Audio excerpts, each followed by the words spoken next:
نہیں میری بچی، ہر کام میں ہمیں یہ دیکھنا چاہیے کہ قرآن مجید جن پر اترا تھا اور جن کی افساد سے ہمیں ملا، جو کائنات میں اللہ کے سب سے زیادہ برگزیدہ اور محبوب بندے ہیں، اللہ کے رسول علیہ السلام، انہوں نے ان کے ساتھیوں نے جو کچھ کیا، قرآن مجید انہوں نے بھی ختم کیا۔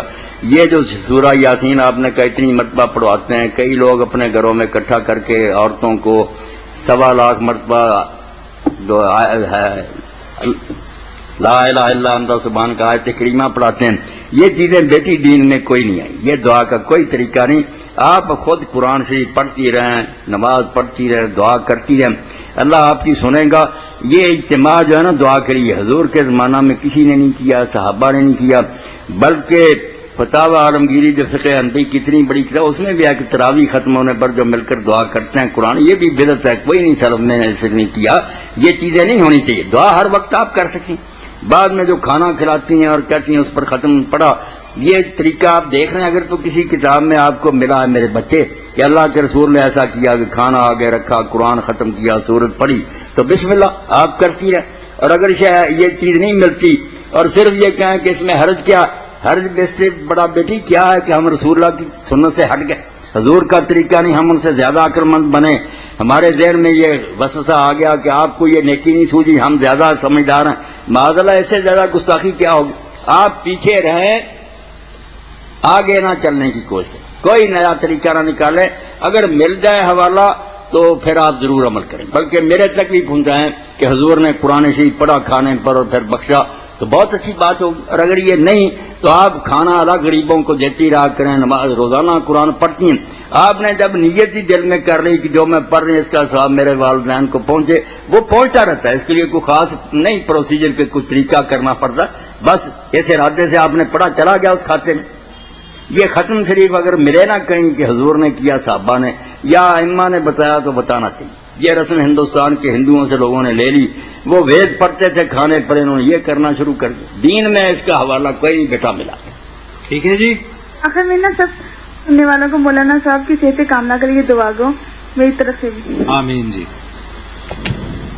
جی مولانا، قبرستان میں جو پوچھا محمد حسین صاحب نے کہ جائیں اور فوت ہو گیا آدمی، وہاں درود شریف بلند آواز سے پڑھیں پھر اس کا ثواب بخشیں۔ یہ بھائی محمد حسین، قبرستان میں صرف 2 چیزیں جا کر کرنی چاہیے جو حضور صلی اللہ علیہ وسلم نے ہمیں سکھائی ہیں۔ درود شریف آپ گھر میں پڑھیں، مسجد میں پڑھیں، ہر وقت پڑھیں، قرآن مجید پڑھیں، یہ اس کے لیے قبرستان نہیں۔ قبرستان میں صرف 2 ہیں سنت کہ آدمی جائے قبروں والوں کو سلام کہے، سلام سنت ہے۔ اس کے بعد یہ ہے کہ ہاتھ اٹھا کر وہ دعا بخشش کی ان کے لیے کرے، سب کے لیے کرے کہ اللہ انہیں بخشے۔ اپنا کوئی خاص ہے اس کی قبر پر جائے، اس کے الگ بھی کرے، کوئی بات نہیں، خاص تعلق جائے اس سے، مگر یہ 2 چیزیں جو نا سلام اور دعائے مغفرت، اس کے علاوہ قبرستان میں کوئی چیز ثابت نہیں، نہ نبی علیہ السلام نے، نہ صحابہ نے، نہ وہاں جا کر سورہ یاسین پڑھی، نہ کوئی اور قرآن پڑھا۔ قرآن پڑھنے کے لیے گھر بہت اعلیٰ جگہ ہے، مسجد بہت عمدہ جگہ، وہاں آپ پڑھتے رہیں، انشاءاللہ اگر آپ کی نیت ہے کہ اس کا ثواب پہنچے مرحوم کو تو پہنچے۔ آپ قبرستان میں سے یہ کام کیا کرے، جائے سلام کہیں، دعا کر کے آ جائے۔ مولانا یہ ایک اور سوال ہے، یاسین صاحب نے یہ سوال ہمیں کیا ہے اور ان کا کہنا ہے کہ قربانی کا گوشت جو ہے اس کی بڑی فضیلت ہے، کیا یہ گوشت غیر مسلم کو دیا جا سکتا ہے؟ ہم اکثر قربانی کا گوشت غیر مسلم کو دے دیتے ہیں، کیا اس میں کوئی شرعی عذر تو نہیں ہے یا اس کے لیے شریعت کا حکم کیا ہے؟ یاسین صاحب نے جو بات پوچھی ہے کہ قربانی کا گوشت کسی غیر مسلم کو دیا جا سکتا، تو اس بارے میں وہ مطمئن رہیں، دیا جا سکتا۔ صرف ایک زکوٰۃ ایسی چیز ہے جو مسلمانوں سے وصولی جاتی ہے، مسلمانوں کو دی جاتی ہے، باقی جو صدقات ہے نا، خیرات اور قربانیاں، عقیقے، اس پر کوئی پابندی نہیں، بے شک یہ انہیں دیے جائیں، بلکہ دینے چاہیے۔ اگر کوئی پڑوسی ہو یا تعلق والا اس کو دیں، شاید اس حسن سلوک سے وہ اسلام کی طرف مائل ہو جائے۔ حضرت ابن عمر رضی اللہ عنہ جب کھانا پکواتے تھے، گوشت گھر میں لاتے، کہتے ہیں ذرا شوربہ زیادہ بنا لینا اور سب سے پہلے جو پڑوسی یہودی ہے اس کے گھر بھیجنا۔ اسلام حسن معاشرت کا نام ہے نا کہ اچھے طریقے سے لوگوں سے برتاؤ کرو، شاید ان کے اندر اسلام کی طرف کشش پیدا ہو جائے۔ بد سلوکی کریں گے کون اسلام کی طرف آئے گا؟ ہمارے اس رویے نے لوگوں کو بدنام کر دیا کہ مسلمان سلام کا جواب نہیں دیتے، وہ کہتے ہیں السلام علیکم، ہم خاموش رہتے۔ وہ کہتے ہیں عجیب بات ہے یار، میں نے سلام کا اس نے مانا ہی، تو یہ بھی مسئلہ سمجھنا چاہیے کہ غیر مسلم کو سلام بھی کہا کریں، وہ سلام کہے تو جواب بھی اچھا وہی دیا کریں، وعلیکم السلام ورحمۃ اللہ۔ باقی فائدہ اس کو اسی وقت ہوگا جب وہ اسلام لائے گا۔ آپ گھبرائیں نہیں کہ میں نے کیا کرا، آپ نے ایک دعا ہی کی ہے کہ اللہ اس پر سلامتی اور رحمت ہو، دعا دل سے کریں کہ اللہ اس کا حقدار بنا دے۔ اور وہ حدیث پاک جس کی وجہ سے لوگ رک گئے نا کہ آپ نے فرمایا ان کو سلام نہ کہو اور کہیں تو وعلیکم کہو، اس کا پس منظر نہیں بیان کرتے کہ وہ لوگ جو آتے تھے حضور کے بعد سلام کہتے تھے، کمبخت یہودی السلام علیکم کہتے تھے، برباد ہو جائے تو مرد ہے، حضور نے کہا وعلیکم، تمہیں بھی ایسا ہی ہو، تو وہ بدبخت سلام نہیں کہتے تھے۔ یہاں اگر شریف آدمی کو سلام کہتا اچھا تو آپ اس سے بہتر جواب۔ جی مولانا سورہ فاتحہ کا حصہ ہے یا نہیں؟ بس ایسی بحثیں ہم چھیڑ لیتے ہیں جن کا کوئی حل نہیں کہ یہ حصہ ہے، یعنی قرآن مجید میں یہ اترا ہے جس صورت کے ساتھ درج ہے، بالکل اللہ کی طرف سے نازل ہوا، وہی ہے، کلام اللہ ہے۔ آپ نے حصہ کو کیا کرنا ہے؟ فاتحہ کے ساتھ اس کو پڑھنا ہے، ضرور پڑھنا ہے، آہستہ پڑھیں، اونچی آواز سے پڑھے، پڑھنا۔ ہر سورت کے آغاز میں اسی لیے لکھی گئی کہ اللہ کی طرف سے نازل ہوئی۔ سورہ توبہ کے شروع میں لکھنے کی کوئی ضرورت نہیں کر سکا، نہیں اتری، کلام اللہ۔ آگے کے سورت کا حصہ ہے یا صرف دیباچہ ہے، یہ باتیں بحث برائے بحث، ان سے کوئی فائدہ نہیں۔ جی آپ نے وفات نبی پہلے جمعہ میں آپ نے خطبے میں فرمایا تھا کہ نبی صلی اللہ علیہ وسلم آپ اپنی قبر میں نماز پڑھتے ہیں اور زندہ ہیں، پلیز یہ بھی وضاحت فرمائیں تھوڑی سی۔ اس میں کوئی شک نہیں، رسول کریم علیہ السلام بھی اور دوسرے انبیاء علیہ السلام بھی اپنی قبروں میں زندہ ہیں، نماز پڑھتے ہیں۔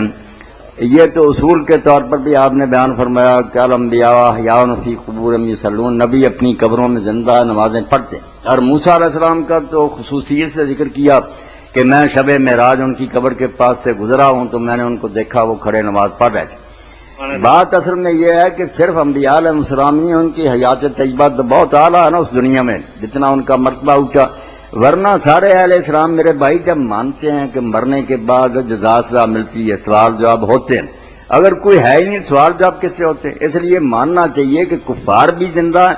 اللہ تعالیٰ قرآن مجید میں فرعون اور اس کے گھر والوں کا اور اس کی فوج کا ذکر کرتا ہے کہ النار یعرضون علیہا غدوا وعشیا، صبح و شام جہنم کے سامنے سے انہیں گزارا جاتا ہے اور قیامت کے دن حکم ہوگا کر دو اس میں داخل، اب صرف دکھایا جاتا ہے۔ تو فرعون اور اس کے ساتھی بھی زندہ ہیں اور انبیاء اور نیک لوگ تو بہت اعلیٰ جگہ پر زندہ ہے۔ زندگی کا انکار نہیں کرنا چاہیے۔ جو بات غلط ہے وہی ہے جو کہتے ہیں نا کہ وہ یہاں آ کر دخل دیتے ہیں، لوگوں کی مشکلیں حل کرتے ہیں، فریادیں سنتے ہیں، اس کا کوئی ثبوت نہیں۔ دیکھیں نا میرے بھائی کہ آپ بھی زندہ ہیں، میں بھی زندہ ہوں، آپ اس دنیا میں زندہ ہی ہیں نا، مگر ہم وہاں نہیں جاتے۔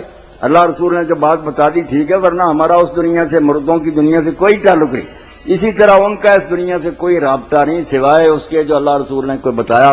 حضور صلی اللہ علیہ وآلہ وسلم نے اپنے بارے میں فرمایا کہ سلام کہو گے مجھ تک پہنچے گا، درود شریف پڑھو گے اللہ کے فرشتے زمین میں گشت کرتے ہیں، ایک پارٹی اسی کام کے لیے ہے، وہ مجھ تک تم لوگوں کا درود شریف پہنچائے گی۔ وفات کے بعد لوگوں نے پوچھا، آپ نے فرمایا انبیاء کے جسم جو ہے اللہ نے وہ زمین پر حرام کر دیا، ان کے بدن کو کوئی چیز نہیں کھاتی۔ جو بتایا گیا اس کو تو بھائی ماننا پڑے گا، شرک بھی نہیں کرنا اور صحیح چیزوں کا رد بھی نہیں کرنا۔ جی جی جی ٹھیک ہے جی وسیم صاحب، بہت مہربانی جی، بہت شکریہ۔ اللہ تعالیٰ آپ کو صحت تندرستی سے، مولانا صاحب ہماری دعائیں آپ کے ساتھ ہیں۔ جزاک سوال ہے غزوہ بدر کے حوالے سے کہ جناب رسالت مآب صلی اللہ علیہ وآلہ وسلم ابو سفیان کے قافلے کے حوالے سے انہوں نے پوچھا ہے کہ لوٹنے کے لیے، اور اس کو آپ ذرا واضح کر دیں۔ بس یہ کفار جو ہیں ان کا پروپگنڈا، اور ہمارے لوگ بھی متاثر ہو جاتے ہیں کہ مسلمان وہ قافلہ لوٹنے گئے تھے اس لیے جنگ بدر تک نوبت پہنچی۔ یہ لوٹنے کا لفظ استعمال کر کے نا اس چیز کو ذرا بری شکل دے دیتے ہیں۔ آپ دیکھیں جب اعلان جنگ تھا شروع سے وہ مسلمانوں پر حملے کرتے رہتے تھے، مسلمان ان پر کرتے تھے۔ اس سے پہلے کتنے سریے ہو چکے ہیں، ابو سفیان اپنے لشکر لے کر کتنی بار مدینہ پر بھی حملہ آور ہوا، مسلمان ان کے راستے روکتے تھے۔ اعلان جنگ تو دونوں گروہوں کی طرف سے تھا۔ اب نہیں جہاز جو سمندری وہ گھیر لیتے ہیں دوسرے ملک جن سے جنگ ہو رہی ہوتی ہے، دوسرے جہاز بھی وہ پکڑ لیتے ہیں۔ جنگوں میں کون برا جانتا ہے اس کو؟ دشمن کے ساتھ یہ رعایتیں کی جاتی ہیں کہ وہ سامان جنگ لے جائے، اور وہ قافلہ بھی سب جانتے ہیں کہ مکے پورے نے عورتوں تک نے زیورات دیے تھے، اتنا سامان خرید رہا ہو کہ اگر جنگ ہو اور مدینے کا راستہ رک بھی جائے وہ موت کا سامان تھا مسلمانوں کا۔ اس لیے مسلمان اگر اس کو چھیننے کے لیے غیر وہ لے لینا چاہتے تھے ان سے ہتھیار، تو کون سی برائی؟ قوانین جنگ میں کب یہ برا کہ دوسروں کا مال نہ چھینو؟ عجیب بات ہے کہ ساری دنیا جو ہے لڑتی ہے، چھینتے ہیں، مسلمانوں کی باری آتی تو پھر لوٹ بند ہے۔ السلام علیکم۔